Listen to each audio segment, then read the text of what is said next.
Saudara-saudari yang dikasih dalam Tuhan kita Yesus Kristus, selamat petang, selamat jumpa kembali pada renungan firman Tuhan pada hari ini, Rabu tanggal 16 September 2020 pada hari ini. Pertama-tama izinkanlah saya, Priester Yusuf dari Sidang SP3 Timika, untuk dapat berbagi renungan tengah minggu ini sesuai dengan kesempatan yang diberikan oleh evangelis distrik kita yang kekasih. Dan izinkanlah salam kasih kami dari saudara-saudari SP3 untuk engkau sekalian dan para pemangku jabatan se-Papua yang kekasih. Harapannya semoga engkau sekalian dalam perlindungan kasih Tuhan. Pada renungan firman Tuhan pada hari ini, yaitu Allah menggenapi janji-janjinya yang diambil di dalam kitab Kisah Para Rasul 27 34 sampai 35 dan berbunyi, karena itu aku menasihati kamu supaya kamu makan dahulu. Hal itu perlu untuk keselamatanmu. Tidak seorang pun di antara kamu akan kehilangan sehelai pun dari rambut kepalanya. Sesudah berkata demikian, ia mengambil roti, mengucap syukur kepada Allah di hadapan semua mereka, memecah-mecahkannya, lalu mulai makan. Saudara-saudari yang dikasih dalam Tuhan kita Yesus Kristus, renungan firman Tuhan pada sore petang hari ini pesannya, Allah menolong para miliknya dan akan menyelamatkan mereka. Firman Tuhan pada hari ini memberitahukan kita tentang perjalanan Rasul Paulus ke Roma dengan kapal yang penuh dengan bahaya, di mana Rasul Paulus melakukan perjalanan dari Kaisarea ke Roma sebagai seorang tawanan, di mana Rasul bersama beberapa tahanan lainnya diserahkan kepada seorang perwira yang bernama Julius dari pasukan Kaisar. Selama beberapa hari berlayar, mereka dihadapkan dengan suatu bahaya untuk melanjutkan pelayaran. Sebab itu Paulus memperingatkan mereka, katanya, saudara-saudara, aku lihat bahwa pelayaran kita ini akan mendatangkan kesukaran dan kerugian besar, bukan saja bagi muatan dan kapal, tetapi juga bagi nyawa kita. Tetapi perwira itu lebih percaya kepada jurumudi dan nakoda daripada perkataan Paulus, sehingga mereka pun berlayar. Tetapi tidak beberapa lama kemudian turunlah angin badai, tampak kerasnya dan angin cuaca buruk selama beberapa hari berlangsung, baik matahari maupun bintang tidak kelihatan. Akhirnya putuslah segala harapan untuk dapat menyelamatkan diri, sehingga semuanya takut akan hidup mereka.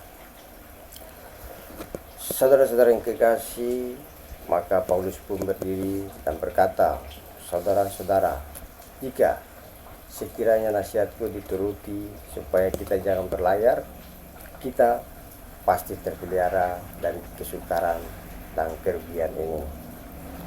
Tetapi jangan takut, sesungguhnya oleh karena kasih karunia Allah bahwa engkau semua pasti selamat, karena seorang malaikat Allah yang aku sembah telah menyatakan itu kepadaku.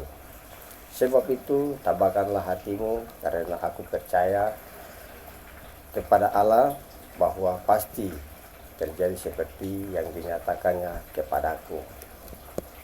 Saudara-saudara yang kekasih, walaupun meskipun pernyataan janji Allah, namun para pelaut itu berusaha meninggalkan kapal dengan pergi dengan sampan atau skoci.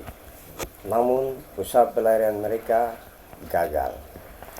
Setelah perjuangan di laut yang melelahkan, Rasul Paulus mendorong mereka untuk makan bersamanya, agar mereka jangan ada yang binasa dan dalam bahaya.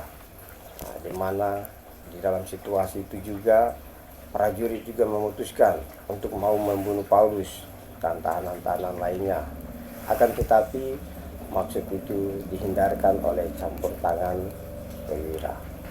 Dan akhirnya seluruh 276 awak kapal itu mengalami mujizat penyelamatan mereka, dan itu merupakan akan penggenapan janji Allah kepada Rasulnya.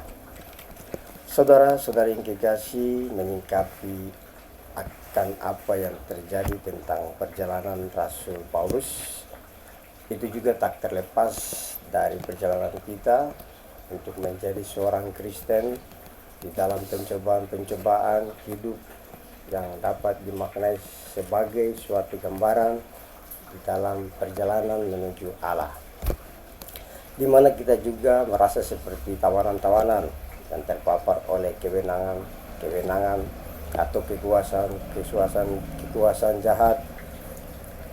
Mungkin banyak upaya yang dilakukan, namun kelihatannya tanpa hasil. Dan mungkin kadang-kadang rencana hidup kadang di luar kendali, dan di mana dapat membuat kita berkecil hati dan dapat membuat kita juga dapat iman kita goyah, dan akhirnya melemahkan iman dan pengenalan kita. Untuk itu, hidup sebagai orang Kristen bukanlah jaminan bahwa segala sesuatu berjalan mulus, sama seperti Paulus, di mana mendapatkan penderitaan hidup tidak lenyap. Maka kita juga kadang berada di tengah-tengah penderitaan dan kesulitan, tetapi apakah kemudian kita juga ingin seperti awak kapal yang mau meninggalkan kapal atau Injil gereja dan pergi dengan sebuah skuci? Bukankah awak kapal itu sangat penting untuk berada di kapal? Saudara-saudari yang kekasih, di mana apakah skuci yang kita dapatkan itu, apakah itu aman? Nah, namun di mana kita juga mengalami perhatian Allah, khususnya di dalam kebaktian, maka Yesus akan berada di tengah-tengah kita. Dan Tuhan juga lebih tahu mengenal kita. Dia juga lebih mengenal engkau dan saya, dan dia juga mengenal pribadi kita, di mana lebih mengenal diri kita dari kita mengenal diri kita.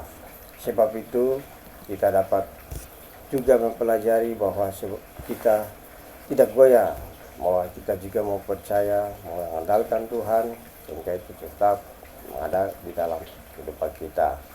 Hal itu juga dapat kita baca di dalam Markus 4 ayat 35, di mana Tuhan Yesus bersama para murid-muridnya, mereka berlayar, mereka mendapatkan suatu angin ribut, di mana situ juga bersisa mereka. Namun Petrus juga menjadi takut, dia pun membangunkan Tuhan, dan Tuhan Yesus pun bangun dan berkata pada Petrus, di manakah imanmu, di manakah kepercayaanmu? Sehingga kepada kita juga percaya kepada Tuhan, bahwa Tuhan senantiasa ada bersama kita.